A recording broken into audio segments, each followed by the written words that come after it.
Take back your life with Dr. Marissa Pei.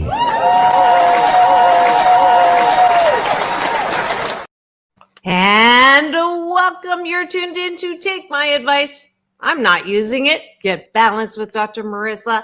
The morning show here on NBC News, CNBC News, and NBC Sports Radio Station KCAA, home to the Asian Oprah, AM 1050, FM 106.5, and streaming everywhere.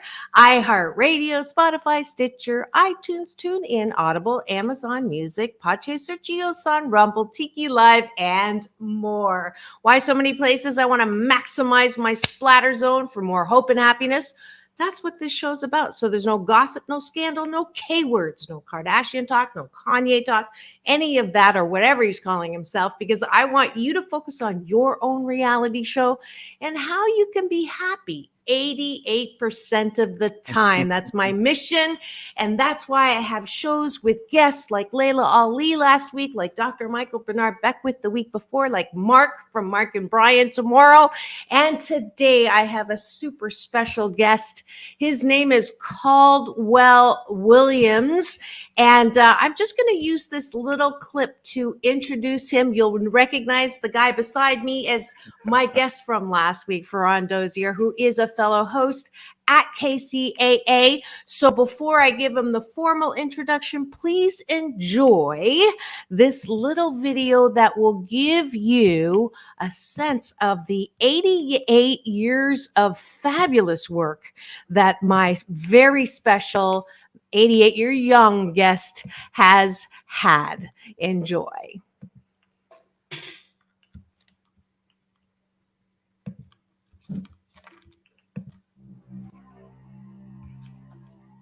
The most compelling social need of humans is to belong.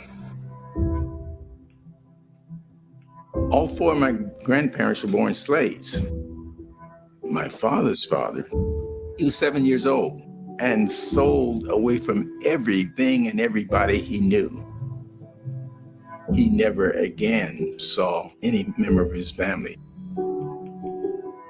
My father, he was born in 1884. His mother had died in childbirth, and he raised himself from age 8. The sheriff came with his posse, took my father and my oldest brother and beat them. My father died with scars on his back from that beating. If the sheriff puts you in jail in a Jim Crow South, where do you turn to seek justice? I love school. It became a source of me finding myself. When I had graduated from UCLA in 1957 and was never even able to get an interview, no Jews, no Negroes, no Hispanics, no Orientals need apply. Now what do I do? Boy, you add color to our faculty. That's all we're interested in. All the other counselors were instructed to give me their failing seniors, dopers, rebels, suicidals. Listening to 12th graders who were not going to graduate, they told me what was going on in their lives. I discovered that I had something to offer people that I thought had everything. Word was already out on the campus that the skinny black dude was cool. I got all these kids who want to talk to me and I don't have enough time to see them. I think I might be able to see everybody if I saw them in groups. Individual psychotherapy on a couch was the only method. Skinny black dude wanted to do groups? You can't do that because it doesn't exist. To hell with them, let's do it anyway. Parents want to know, what are you doing to bring about this reaction in my kid? I've been sending my kids to the best psychiatrist in Southern California and this hasn't happened. This shit works. Developing adolescence without narcotics is a radical new Pauline, national did you get that idea. to dump? Well, I didn't you can't realize do you that. said that in. Alternative school that includes sensitivity to the mental health needs of our students. This is too big for you. Would you be willing to train my managers? Yeah, Who's Caldwell Williams? He hasn't published anything. 22 Iraq Afghan veterans committing suicide every day. I think I know who these young people are.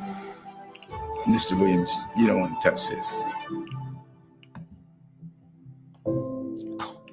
You don't know who we are, Mr. Williams. And I said, yes, I know who you are. Maybe you don't know who you are.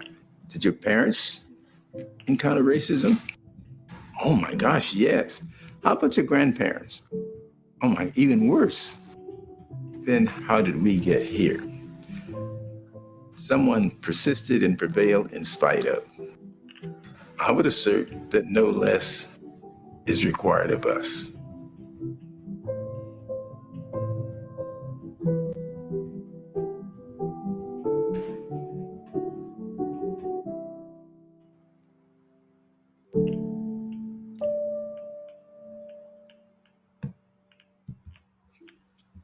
Wow.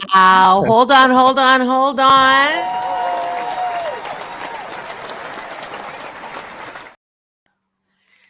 Wow.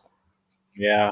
I am so fortunate to have you, sir, on my show. And Farron, thank you for suggesting it so strongly. Yeah. I am so amazed. Caldwell, you have your mic muted. So I just want to let you know what you were kind enough to do when I think it was playing. There we go.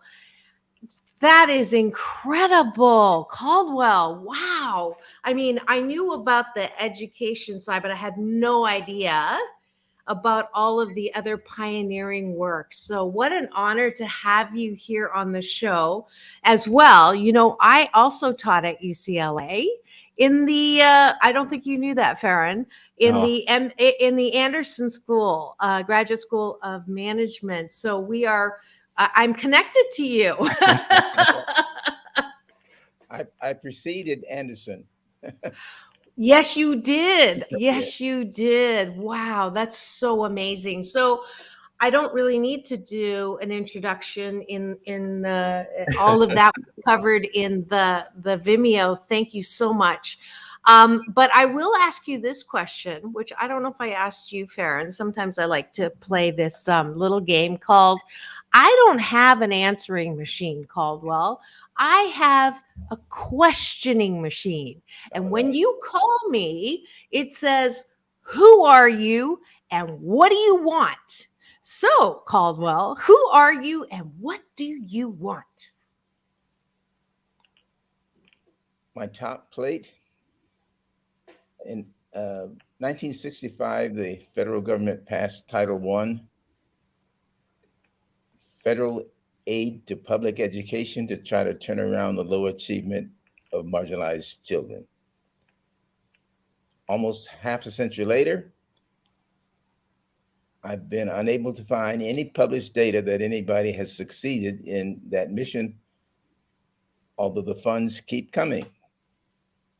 I have personal experience of, and I've seen occasionally in the headlines, criminal activity where the funds were diverted to purposes other than their intention.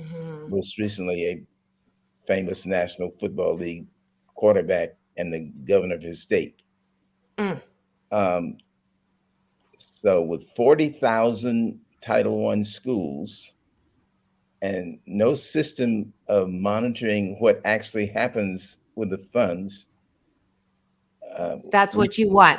You want Title I to actually do what it says.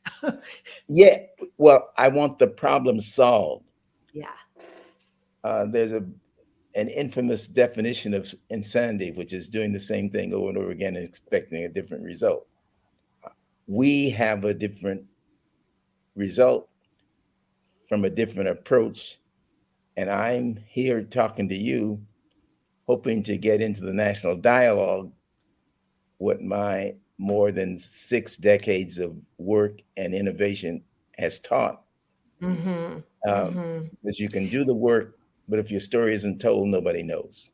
Absolutely. You can have the best idea, but if you can't broadcast it, it doesn't go anywhere.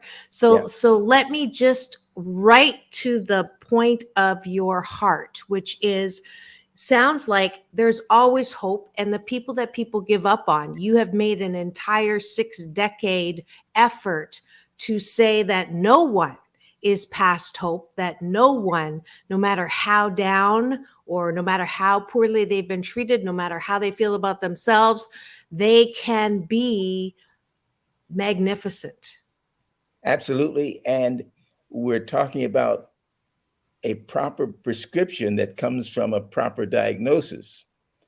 We have been misdiagnosing the problem, Mm. and so the prescriptions don't work.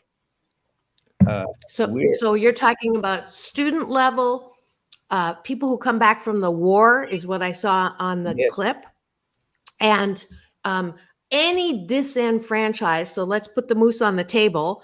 Now that's my Canadian version of talking about the elephant in the room. All right. Because what started was you are the second generation from direct slavery, direct discrimination to the nth degree that I could never even imagine, right? Because it was so horrific.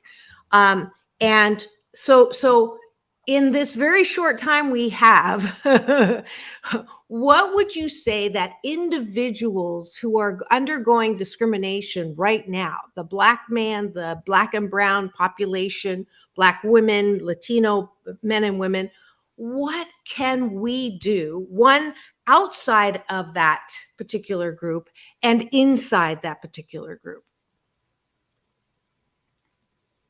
Over the 6 decades to which you alluded, we developed a curriculum that has proved efficacious across all demographics, from corporate community struggling with assimilation of diverse workforces to children falling behind and not achieving at a level of expectation, to policemen shooting young men of color, all suffer from injuries inflicted by exclusion. We humans started out tribal, all of us, no matter what part of the planet. And the tribe had a leadership paradigm of king, prince, dictator, emperor, who had authority from whatever god they invented, and ruled by domination and intimidation, and subjects fell in line. Fast forward in the evolution, that tribe drew circles around itself and created nation state, but the leadership paradigm remained the same. Fast forward again, these Englishmen in what became these United States pulled out of the hat an old Greek idea of democracy, by and for the people. And all tribes, said their document, are welcome here, no matter your background, no matter your tribe. So there began, for the first time of which we are aware, a nation state welcoming everyone with the premise that we will assimilate and build a more perfect union. But the caveat that was not mentioned in any of the history that I took from elementary through graduate school did not mention that these Englishmen had a caveat.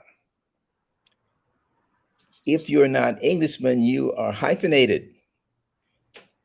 You are Irish American, Italian American, Czech American, Scotch American.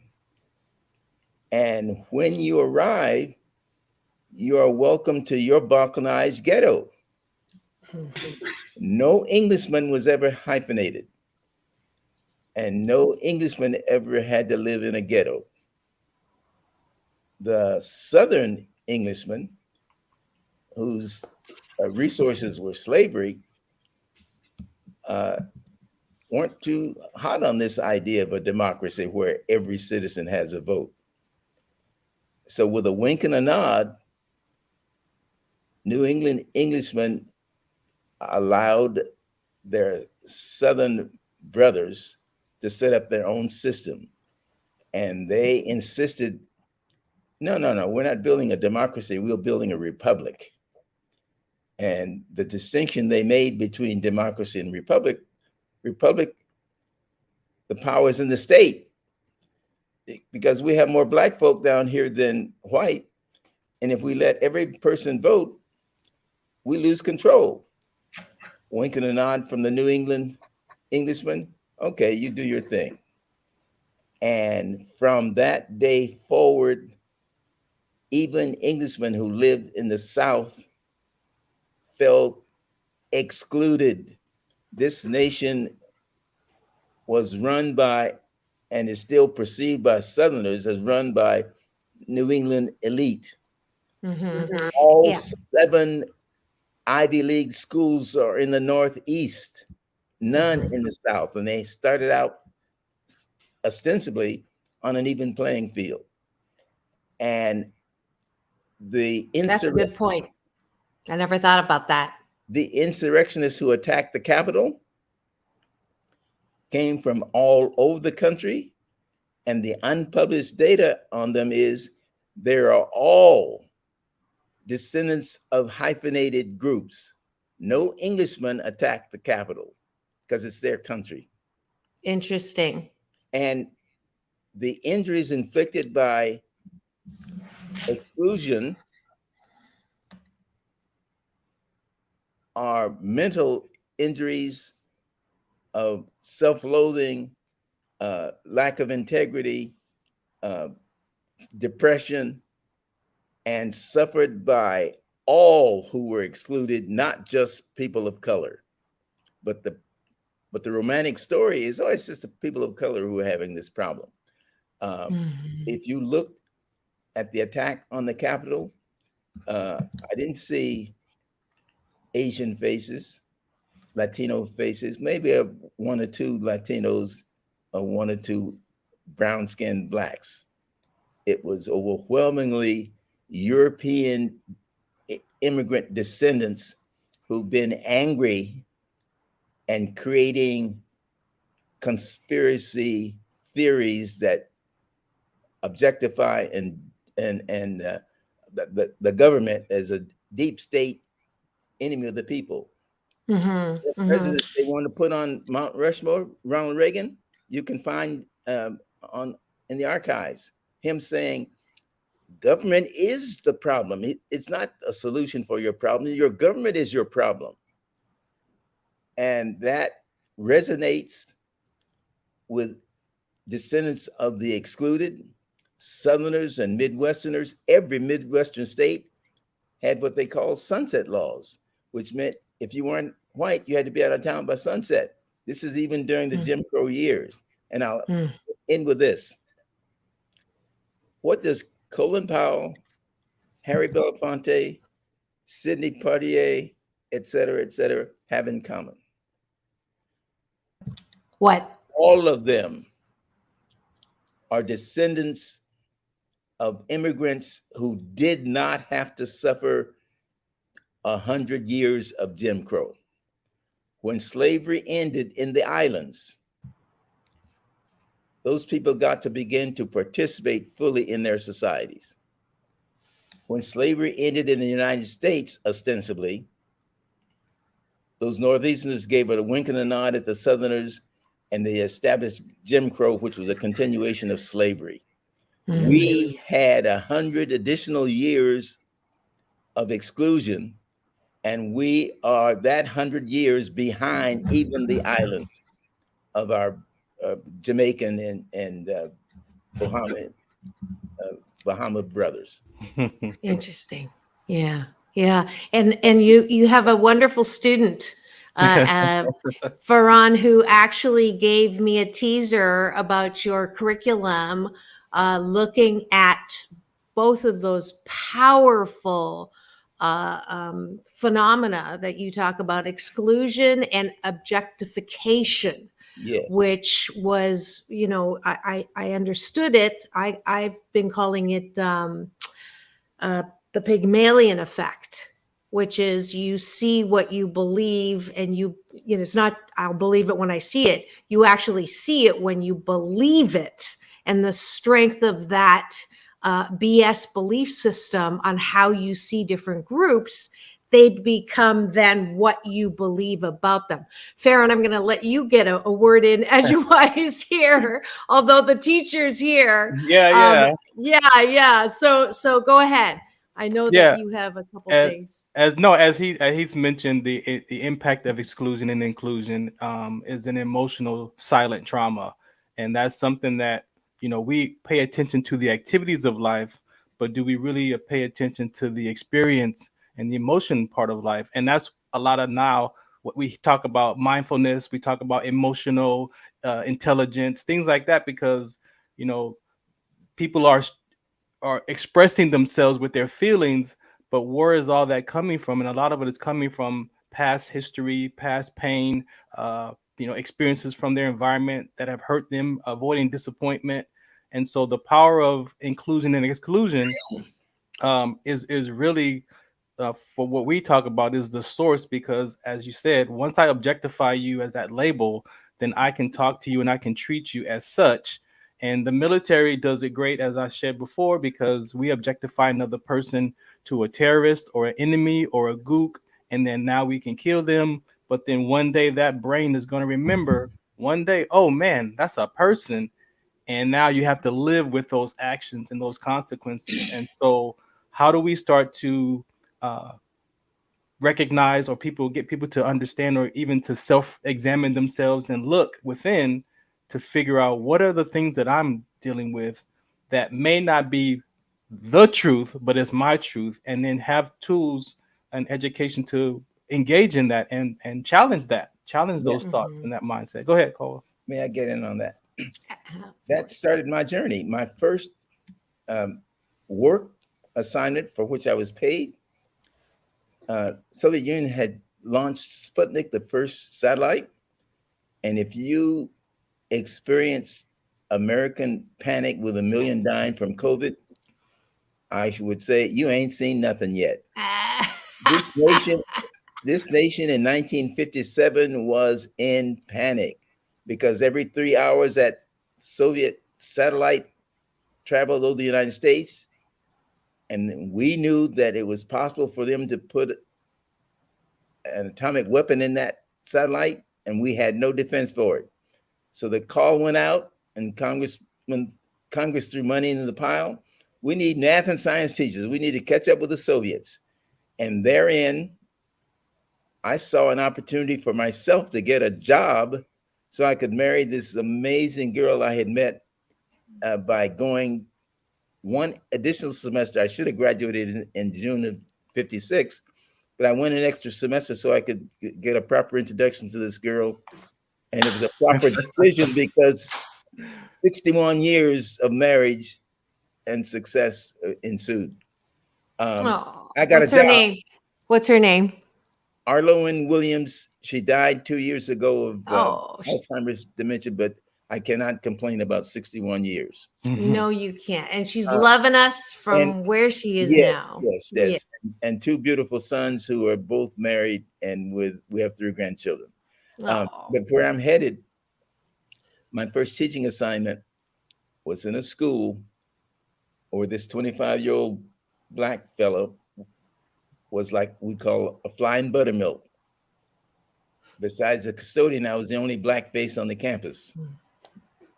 And my first assignment was a series of 9th grade arithmetic classes with mostly white boys. When I say mostly white boys, there were a couple of girls who had failed arithmetic since 3rd grade. And as I passed out the textbooks, a book fight ensued in my classroom, and that was not acceptable to me. So I put the books in the closet and began to write my curriculum, introducing the principles behind the arithmetic problems that were in the book. And they said to me, "We're the dummies. What are you giving us all this fancy language for?" And that was alluded to in the brief film that you saw. They essentially said to me, "You don't know who we are. We're stupid. We're the objects of derision. And you're trying to teach us distributive, commutative, associative principles?" And I said to them, "You've been conned." And I'm saying this because this is the first part of every curricular training that I've done since, no matter the age and the region of the country or the gender. I said, no newborn is taller than 21 inches. 19 to 21 inches is the average newborn in the United States. Look at you now. Don't tell me you can't grow. I'm speaking to you in a language. No newborn speaks a language. You've learned in it a language. The language you learn is a language that you listen to at home. And if you don't talk the way I talk, it's because in your household, they spoke differently. But don't tell me you can't learn. I will not accept that you can't learn, and I will not accept that you believe that. Yes, absolutely. And it was, they bought in. And by Christmas faculty party, we'd started school in September, the principal pulled me aside and said, I'm amazed. What are you doing? I love your relationship with these kids. Translated to this 25-year-old who wasn't getting it, I gave you the dummies and these kids are succeeding. What are you doing? I want you in the counseling office. And that is how I found my voice. Beautiful. Yes, it is. And it's a great voice. And if you've just tuned in, you are listening to an 88-year young educator, Caldwell Williams, who is really doing important work, and he wants to make sure that his legacy lives on. We will continue with more of this epic interview. Thanks to Farron for introducing him to me. We'll be right back as we hear from the sponsor of today's show. It is Verizon with Merry Mobile Gift Ideas. When we return on Take My Advice, I'm Not Using It, Get Balanced with Dr. Marissa, the morning show here on KCAA, home to the Asian Oprah, a station that leaves no listener behind. We'll be right back.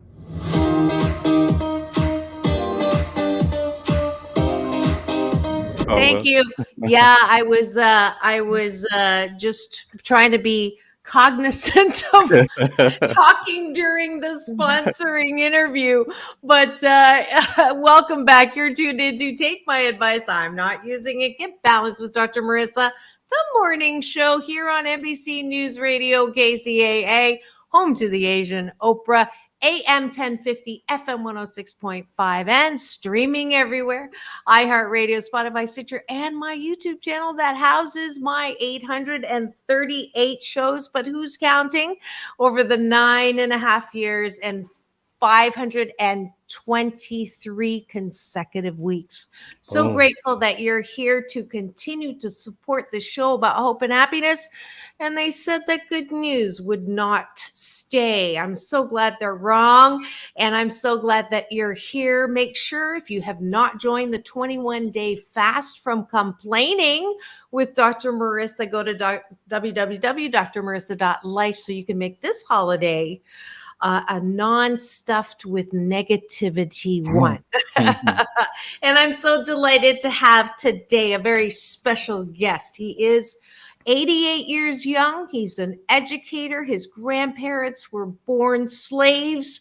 He has a plethora of wisdom that we are just tipping our toe into today. I'm sure we're going to have him on again because, like Jane Elliott, I'm going to put those two. I'm going to give you right now, Caldwell, Dr. Marissa's Beneficial Presence on the Planet Award for all the work that you have done.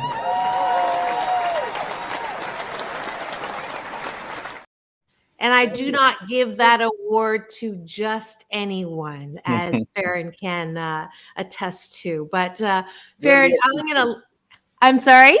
Greatly appreciated. Thank you. Shit. All right, Farron, take you. Poor guy. We've got 3 talkers on here today, but you've been great. I'll let you direct the next question to. Yeah. Thank you so much for this opportunity, Caldwell. I want to hit just some key points that we see currently in our social, climate, in the issues, and one of the main ones is that youth suicide. The drug issue. I was on my show last night, and I had a coach from AB Miller, and one of his basketball players, young 16-year-old, took his life just last week. So, how can your curriculum deal with some of these social ills that we see, starting with our youth?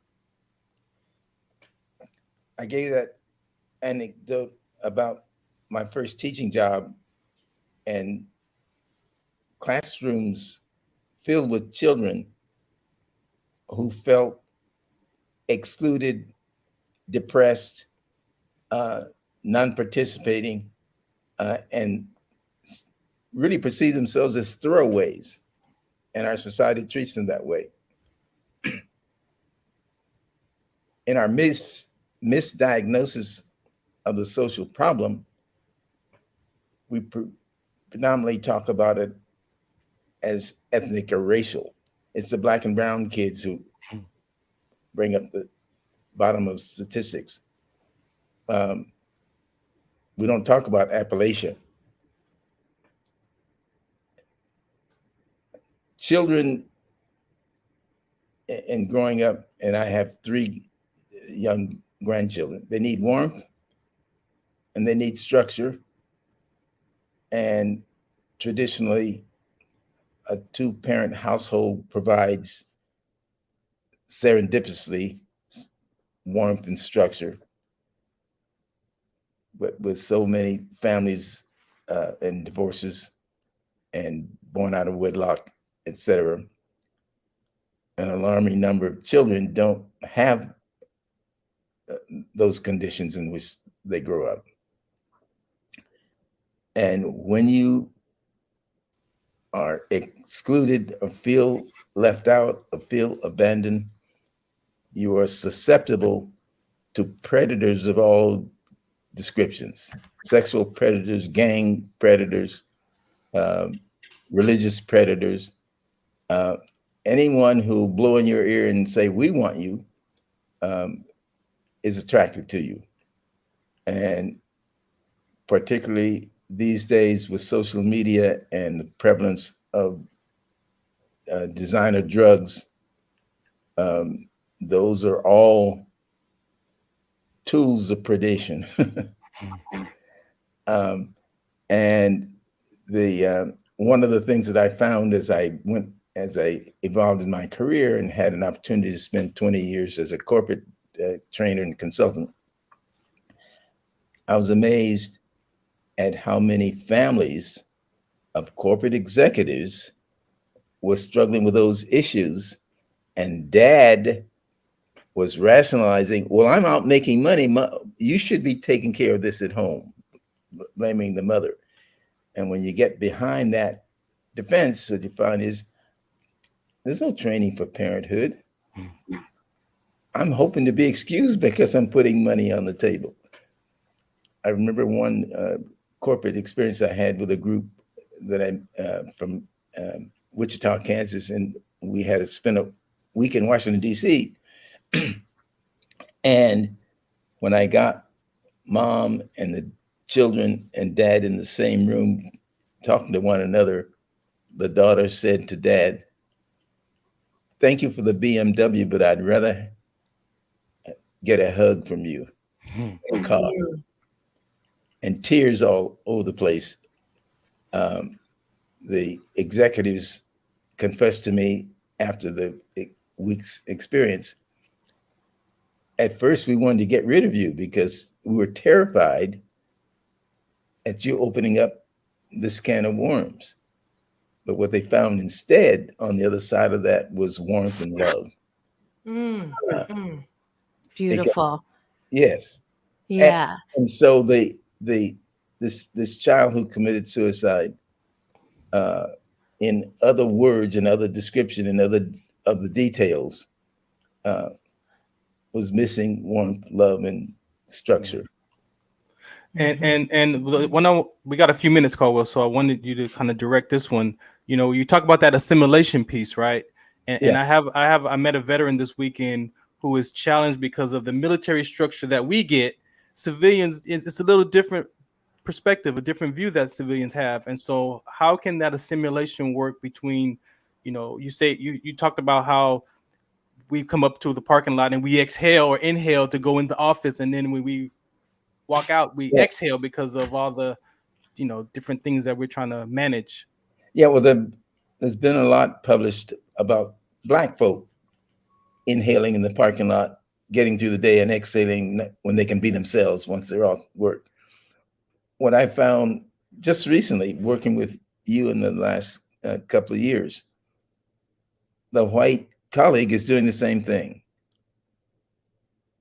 White guys show up, inhale, tiptoe through the day, hoping to avoid saying something that will cause people to perceive them as racist. And at the end of the day, exhaling, now I can be with people like myself and not have to go through this.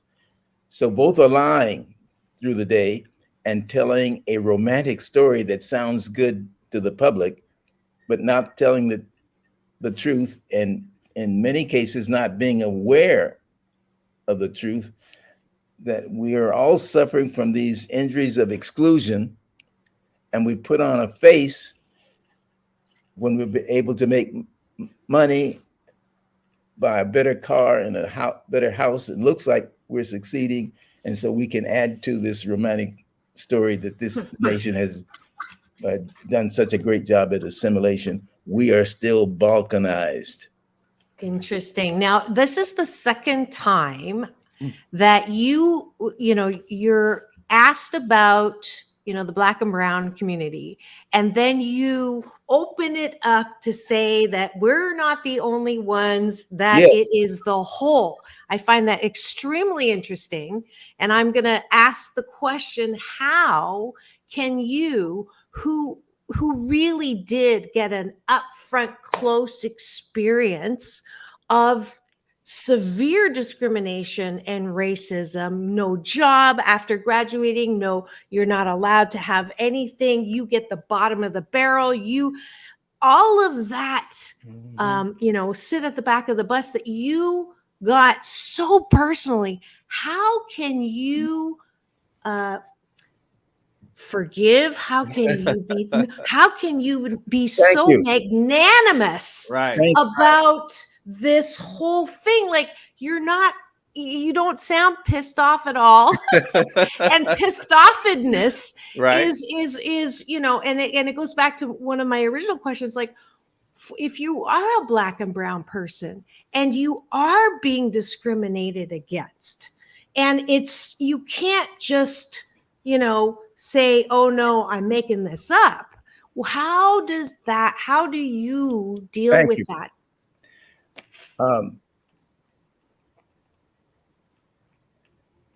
We all, I shouldn't say we all, the media celebrated this boy who got convicted of putting the knee on the neck and killing the boy in Minnesota, right? One of the things that happened, in answer to your question, and I can't explain why, but one of the things that happened to me was I discovered empathy. I understand exclusion and suffering. You've just described that. And so I'm able, when I tell the truth, recognize exclusion and suffering in others. Mm-hmm. The boy, the policeman who knelt on the neck and killed Mr. Floyd, is a victim as well. And we celebrate his being sentenced to prison. He was protecting and defending the population who, in his mind, he had pledged to protect and defend. He was protecting and defending his white community against these Black objectified subhumans. And the system, the education system, the social system in the community trained him in those values, and then abandoned him when he got busted. And we brag, oh, we finally convicted one of them. Mm-hmm. I had, as I worked with veterans, we had a veteran come to our group who came in loudly criticizing and denigrating Black and brown people for being at the bottom of the ladder. And my other veteran said, "Get that guy out of here, Caldwell." I said, "No, he's hurting. People don't strike out to hurt others unless they're in pain." Mm-hmm. This young man,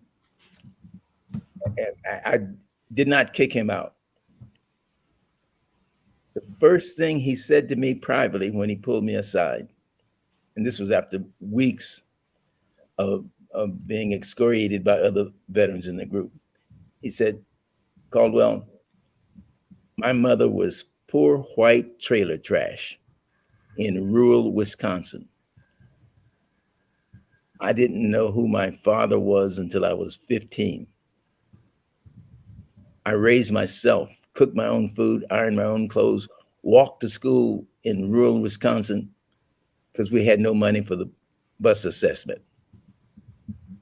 I looked around me, and the people who were in charge were all white.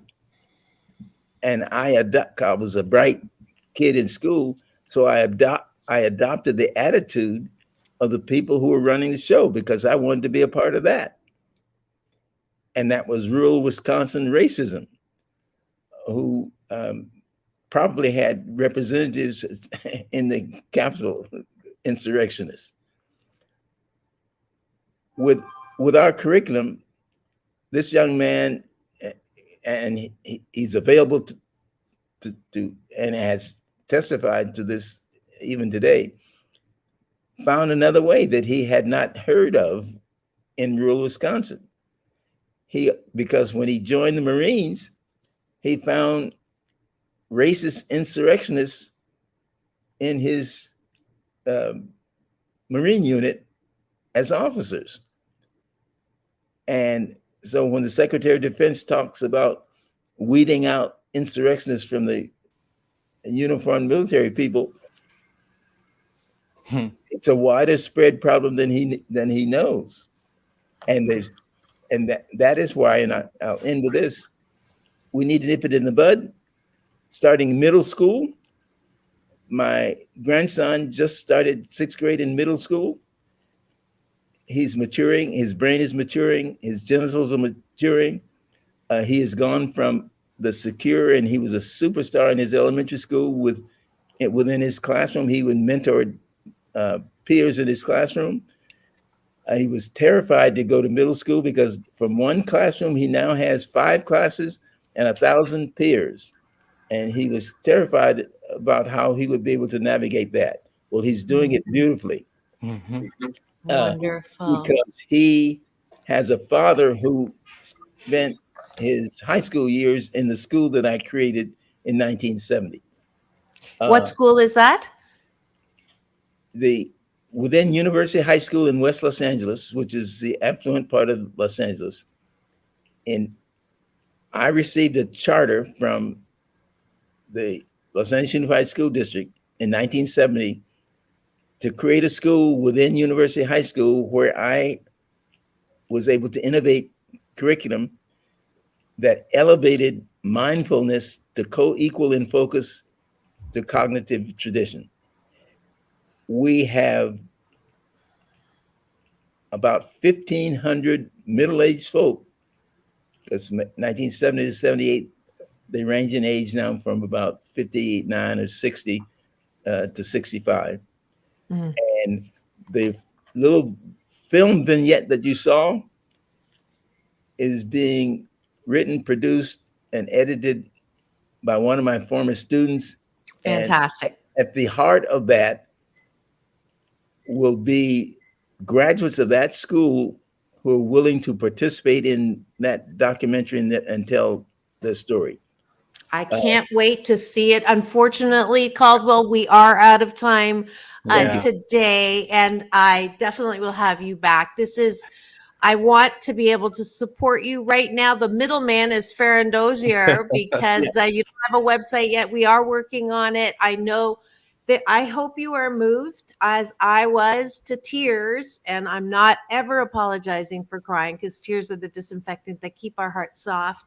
But thank you for moving me and opening my heart today, Caldwell, because it is true. This is a humankind opportunity, emphasis on kind, not just black and brown, but empathy is truly a foundation piece. Could you do this with me? This is how I sign out of every show. It's all about balance, peace in, peace out, world peace through inner peace. This is Dr. Marissa reporting live from my living room with the amazing Caldwell Williams educator, brought to you by his middleman. Thank you so much, Farron Dozier, for bringing him on. Keep it tuned here. Go to Farron Dozier's site, support him. You'll be able to access Caldwell. Thank you so much again. Now go forth and have the best day. Oh, wait, tomorrow is Tuesday, and I have Mark from Mark and Brian inducted into the Radio Hall of Fame. So that's tomorrow's show. Keep it tuned here to take my advice. I'm not using it. Get balanced with Dr. Marissa, the morning show. Have the best day ever. Thank you.